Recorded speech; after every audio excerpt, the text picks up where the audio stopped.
예, 여러분 안녕하세요. 마재강입니다. 우크라이나 러시아 전쟁이 이제는 막바지에 달하고 있습니다.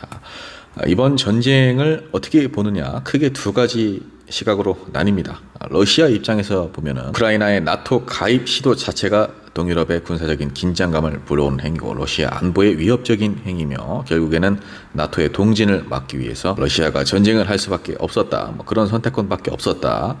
자국의 위협을 가하는데 어떻게 참을 수 있겠느냐. 이거 우크라이나 젤렌스키 대통령이 사익을 추구하기 위해서 전쟁을 계속해서 이용을 하고 있고 우크라이나 국민들을 사지에 몰아넣고 있다. 이런 시각이 있습니다. 그 반대로는 러시아의 야욕, 크림반도부터 시작을 해서 여러 가지 사건들이 있었죠. 일단 천연가스관을 러시아가 쥐고 있기 때문에 수많은 유럽인들의 목숨을 담보로 해서 밸브 잠그기를 하기도 했었고 호시탐탐 우크라이나의 영토를 노리고 합병을 하려는 그런 야욕, 즉 푸틴이라는 독재자가 벌인 침략이며 약탈이다. 따라서 우크라이나를 당연히 도와야 한다. 이런 시각도 있습니다. 지금 우크라이나가 처한 상황 굉장히 안타깝긴 합니다만은 이번 전쟁을 어떤 시각으로 바라보느냐, 어떻게 해석하느냐는 여러분들의 판단에 맡기겠습니다. 우리 대한민국의 상황은 어떻습니까? 우리 대한민국 정말 안전합니까? 마재강 TV 오셔가지고 악플 다셨던 그 일베 DC 그리고 자칭 보수라고 칭하는 신남성현대 뻑간가요? 그런 유튜브 채널들 구독하시는 분들 어떻습니까? 트럼프를 트황이라 칭하고 중국과 러시아 척을 질지언정 무조건 미국, 일본 동맹만 믿고 가야 한다. 트럼프가 우리를 도와줄 것이다 라면서 조롱을 일삼았던 분들 어떻습니까? 지금도 같은 생각입니까? 러시아나 중국, 북한과 대화를 시도하거나 혹은 효율적인 실리적인 외교를 추구하려고 하면은 짱깨라느니 입에 담기도 힘든 종북이라느니 이런 말도 안 되는 말을 입에 담으시던 분들 어떻습니까? 저는 진즉부터 사실 우려의 목소리를 냈었습니다. 미국은 물론 우리의 가장 강력한 우방이고 혈맹이지만 안보라는 것은, 외교라는 것은 결국엔 자국의 이익을 항상 최우선으로 할 수밖에 없고 미국은 더더욱 그런 국가이기 때문에 미국이 엄청난 손해를 감수하면서까지도 정말 끝까지 대한민국을 지켜줄 것인가, 거기에 있어서는 여러분들 정말 100% 장담하실 수 있겠습니까? 우리가 우크라이나처럼 안 되리라는 법이 있습니까? 따라서 특정 한쪽에 지나치게 치우친 외교는 매우 위험하다. 중국과 러시아 대놓고 노골적으로 척을 지는 것은 위험하다라는 발언을 제가 종종 했었습니다. 미국은 지금 우크라이나 대통령까지 바꿀 생각을 하고 있습니다. 그리고 영토 양보를 주장하고 있습니다.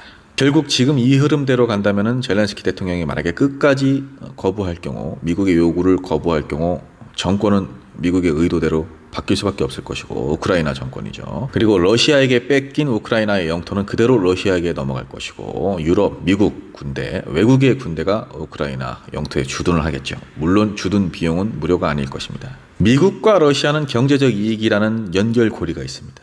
우크라이나 젤렌스키 대통령을 미국의 트럼프 대통령이 공개적으로 면박을 주고 모욕을 주어서 국제사회의 비난을 면치 못하는 상황이 왔죠.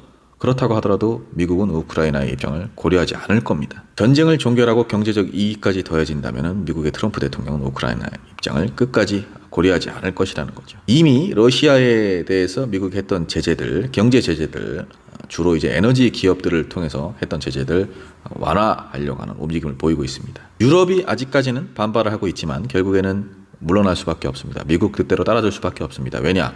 미국, 러시아 두 나라를 유럽에서 감당하기도 힘들죠. 결국에는 강대강으로 부딪히면은 유럽이 더 불리합니다. 미국과 러시아가 더 밀착하게 되면 유럽은 고립이 되죠. 그 부분을 러시아도 정확히 알고 있기 때문에 유럽에 대한 압박을 시작했죠. 만약에 유럽이 우크라이나에 대한 지원을 멈추지 않는다면 이 전쟁이 이어지는 것, 계속해서 지속되는 것은 유럽 탓이다. 이렇게 유럽을 전쟁의 원흉으로 몰고 있습니다. 결국에 미국과 러시아 이 두 강대국들 정말 돈으로 뭉친 5월 동주, 이 한시적 동맹에 의해 유럽은 물러날 수밖에 없는 상황입니다. 그러면 우크라이나 입장에서는 정말 억울하죠. 영토는 영토대로 뺏기고 20% 정도 뺏기는 거죠.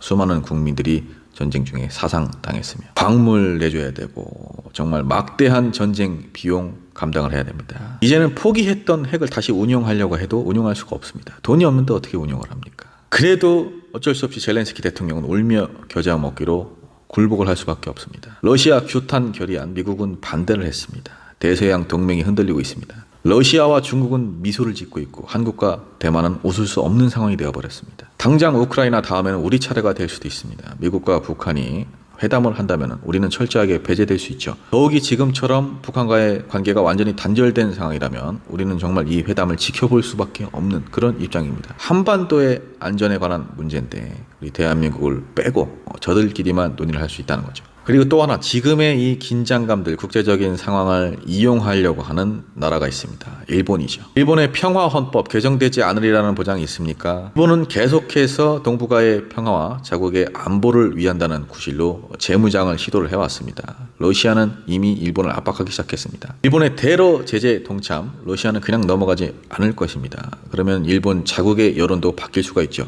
결국 일본의 재무장, 빌미를 제대로 주고 있는 겁니다. 이런 상황에서도 여러분, 트럼프를 트황이라 칭하고 미국만 철석같이 믿고 그 어떤 상황에서도 미국이 우리를 끝까지 지켜줄 것이라고 주장하며 일본이 우리의 강력한 우방이라고 주장하는 윤석열 대통령, 그리고 뉴라이트를 어줍지 않게 지지하는 분들께 다시 한번 여쭤보겠습니다. 주한미군 주둔 비용 1조 5천억, 저들은 적다고 생각합니다. 오늘 관세도 저격을 했죠. 우리가 군사를 지원을 해주는데 어째서 대한민국은 관세를 높게 적용을 하냐, 이렇게 트집을 잡고 있습니다. 트럼프 대통령의 관세 25% 정책에 캐나다는 반발을 해서 맞대응을 하고 있습니다. 그러나 우리는 맞대응도 할 수 없는 상황입니다. 가끔의 이 혼란스러운 국제 정세 속에 여러분들 생각은 어떠십니까?